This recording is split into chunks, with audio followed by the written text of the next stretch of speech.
नमस्कार. आजच्या व्हिडिओमध्ये आज आपण बनवणार आहोत दोडक्याची भाजी. तुम्ही म्हणाल दोडक्याची भाजी तर आम्ही पण बनवतो, पण माझ्या या पद्धतीने तुम्ही देखील ही भाजी एकदा नक्की बनवून बघा.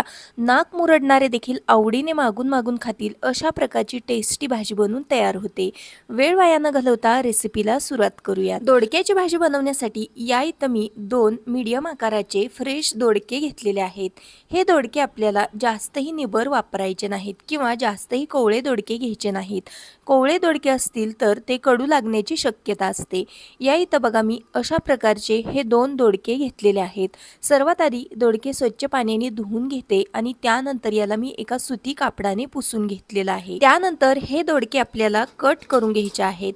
सर्वात आधी दोडक्याचा शेंडा आणि देठ आहे तो आपल्याला अगदी थोडासा कट करून काढायचा आहे आणि त्यानंतर अशा पद्धतीने आपल्याला या दोडक्याचे एकसारखे तुकडे करून घ्यायचे आहेत. ज्या साईजमध्ये किंवा जेवढे तुम्हाला हे तुकडे लांब पाहिजेत तेवढे तुम्ही ठेवू शकता.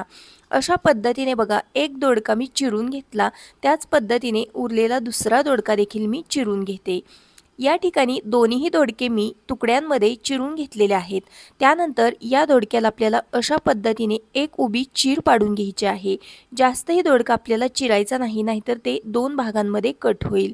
अशा पद्धतीने फक्त एका बाजूने आपल्याला त्याला चीर देऊन घ्यायची आहे. दोडके चिरून झाले की लगेचच आपल्याला भाजीसाठी लागणारा मसाला तयार करायचा आहे. त्यासाठी कढईमध्ये पाव वाटी इतके कच्चे शेंगदाणे भाजण्यासाठी घातले. शेंगदाणे हलकेसे भाजले की यामध्ये अर्धा वाटी इतकं किसून घेतलेलं सुक्कं खोबरं घातलं. तेलाचा वापर न करता हे सुक्कं खोबरं आणि शेंगदाणे आपल्याला असेच अगदी खमंग असे भाजून घ्यायचे. खोबऱ्यामधून तेल रिलीज होतं, त्यामध्ये शेंगदाणेही छान भाजले जातात. खोबरे आणि शेंगदाणे छान असे तांबूस रंगावरती भाजले की कढईमधून बाजूला काढले. पूर्णपणे थंड करून एका मिक्सर जारमध्ये काढून घेतले. त्यानंतर यामध्ये काही पावडर मसाले घालूयात. 1 चमचा धना पावडर, अर्धा चमचा जिरेपूड, 1 चमचा गोडा मसाला घातला. या ठिकाणी मी 1 चमचा बॅडगी मिर्च पावडर आणि 1 चमचा कांदा लसूण मसाला घातलेला आहे. तिखटासाठी तुम्ही घरातील कुठल्याही ठेवणीतलं काळं तिखट वापरू शकता. सोबतच अगदी चिमूटभर इतका हिंग, 1 चमचा तेल घातलं, चवीकरता मीठ घातलं. संपूर्ण मसाले पाण्याचा वापर न करता मिक्सरला अगदी रवाळसर असे वाटून घ्यायचे. जास्तही तेल सुटेपर्यंत बारीक करण्याची आवश्यकता नाही. अशा पद्धतीने आपल्याला हे मसाले आहेत ते मिक्सरला अगदी रवाळसर असे वाटून घ्यायचे आहेत. त्यानंतर इथं बघा आपला मस्त असा खमंग मसाला बनवून तयार झालेला आहे. हा संपूर्ण मसाला मी एका ताटामध्ये काढून घेते.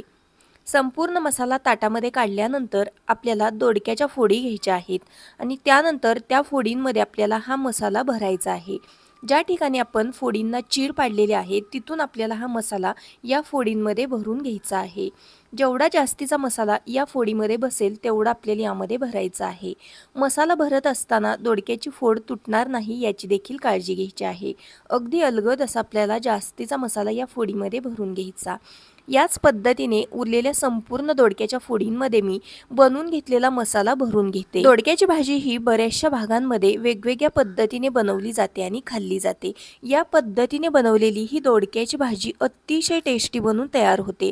बऱ्याच ताईंचं म्हणणं असतं की आमच्या भाजीला तरी येत नाही किंवा तेल सुटत नाही, तर त्यासाठी काय करायचं हे देखील मी व्हिडिओमध्ये सांगणार आहे. याआधी देखील मी चॅनेलवरती बरेचशा वेगवेगळ्या पद्धतीने दोडक्याच्या भाज्या बनवून दाखवलेल्या आहेत. ते व्हिडिओ तुम्ही पाहिलेले नसतील तर चॅनेलला नक्की भेट द्या. तर या ठिकाणी बघा मी अगदी गच्च असा या फोडीमध्ये मसाला भरून घेतलेला आहे.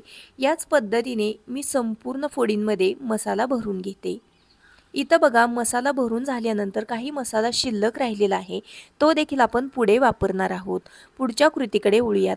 गॅसवरती मी कढई गरम करायला ठेवली. कढईमध्ये मी फोडणी करता 2 पळे इतकं तेल घातलं. माझ्या पळीची साईज अगदी स्मॉल आहे, त्यामुळे इथे मी 2 पळ्यात तेल वापरलं. जास्त तेल न वापरता देखील भाजीला भरपूर तरी येते. तेल गरम झालं की पाव चमचाला कमी मोहरी आणि जिरे घातलं. जिरे मोहरी छान फुललं की इथं आपल्याला थोडासा ठेचून घेतलेला लसूण घालायचा. फोडणीमध्ये असा हा लसूण घातला तर भाजीला चव छान लागते. लसूण देखील अगदी छान असा तांबूस रंगावरती परतून घ्यायचा. त्यानंतर पाव चमचालाही थोडीशी कमी हळद पावडर घातली. फोडणीमध्ये अशी ही हळद पावडर घातली तर भाजीला चव छान येते आणि रंगही छान येतो. अशा पद्धतीने बघा फोडणी अगदी छान अशी कडकडीत गरम करून घेतली. त्यानंतर बघा गॅस अगदी लो ठेवलेला आहे. लगेचच आपल्याला यामध्ये भरून घेतलेल्या दोडक्याच्या फोडी घालायच्या. एक एक करून संपूर्ण दोडक्याच्या फोडी मी या फोडणीमध्ये घालून घेते। मसाला तयार करताना मसाल्यांमध्ये मी मीठ थोडंसं कमीच वापरलेलं होतं। त्यानंतर बघा इथं आपल्याला या फोडींवरती अगदी थोडंसं मीठ भुरभुरून घ्यायचं आहे। असं हे वरून मीठ घातलं तर फोडींमध्ये छान असं मुरलं जातं आणि भाजीला चव छान येते।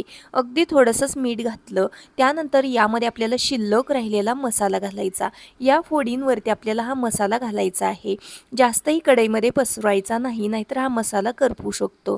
गॅस लो ठेवायचा आणि अगदी 2 ते 3 मिनिटासाठी याला छान वाफ द्यायची आहे। दोडक्याच्या फोडींना आपण एक वाफ देऊन घेतलेली आहे। झाकण काढल्यानंतर या फोडी मी अलगद अशा हलवून घेते, जेणेकरून यामधला मसाला अगदी छान असा परतला जाईल। असा हा मसाला तेलामध्ये छान परतला तर आपल्या भाजीला चव छान येते, त्याचबरोबर भाजीला तरी पण छान येते। असे हे मसाले आपण तेलामध्ये छान परतून घेतले तर भाजीला तरी छान येते, म्हणजेच भाजीमधून अगदी मस्त असं तेल रिलीज होतं। इथं पहा, या भाजीमध्ये मी बारीक चिरलेली कोथिंबीर घातली। या भाजीसाठी आपण कमी तेलाचा वापर केलेला आहे, तरी देखील भरपूर तरी येते। ती कशामुळे तर आपण या भाजीमध्ये थोडंसं जास्तीचं खोबरं घातलेलं होतं, त्यामुळे भाजीला भरपूर तरी येते। मसाले परतून झाले की यामध्ये आपल्याला गरम केलेलं पाणी घालायचं आहे। ही भाजी मला थोडीशी ग्रेव्ही टाईप बनवायची आहे, त्यामुळे मी थोडंसं पाणी कमीच घातलेलं आहे। दोडके शिजण्यासाठी देखील आपल्याला पाणी लागेल इतकंच पाणी यामध्ये मी घातलेलं आहे। रस्सा भाजी पाहिजे असेल तर थोडंसं जास्तीचं पाणी घालू शकता। झाकण ठेवून ही भाजी मी 2 ते 3 मिनिटासाठी शिजवून घेतली। त्यानंतर एकदा झाकण काढते, ही भाजी एकदा हलवून घेते आणि त्यानंतर पुन्हा एकदा झाकण ठेवून ही भाजी आणखीन 2 मिनिटासाठी शिजवून घेते। त्यामुळे या दोडक्याच्या फोडी व्यवस्थित शिजल्या जातील। भाजी शिजत असताना गॅस अगदी लो ठेवायचा आहे। ही भाजी बनवण्यासाठी शक्यतो जाड कढईचाच वापर करायचा, त्यामुळे भाजी तळाला करपली जात नाही। भाजी हलवून घेतल्यानंतर पुन्हा एकदा मी 2 मिनिटासाठी शिजवून घेतली। त्यानंतर याच्यावरचं झाकण काढते तर बघू शकता मस्त अशी चमचमीत भरली दोडक्याची भाजी बनवून तयार झालेली आहे। याला मी एकदा हलवून घेते आणि त्यानंतर आपली भरली दोडक्याची भाजी खाण्यासाठी तयार आहे। भाजीमध्ये जास्त तेलाचा वापर न करता बघू शकता तुम्ही किती भरपूर असं तेल सुटलेलं आहे। अगदी चमचमीत अशी भाजी बनवून तयार झालेली आहे। खोबऱ्यामुळे आणि शेंगदाण्यांमुळे भाजीला भरपूर तेल सुटतं, त्यामुळे फोडणीमध्ये जास्त तेल देखील घालण्याची आवश्यकता पडत नाही। मसाले छान परतले तर अगदी चमचमीत भाजी बनवून तयार होते। सर्व करण्यासाठी ही भाजी मी एका प्लेटमध्ये काढून घेते। भरल्या दोडक्याची भाजी तुम्ही भाकरीसोबत, चपातीसोबत किंवा भातासोबत खाऊ शकता, चवीला भन्नाट लागते। तुम्ही देखील या पद्धतीने बनवलेली ही चमचमीत अशी भाजी एकदा नक्की ट्राय करा, तुम्हाला नक्कीच आवडेल अशी खात्री आहे।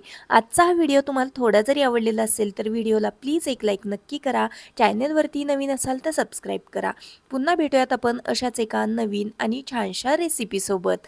तोपर्यंत बाय बाय।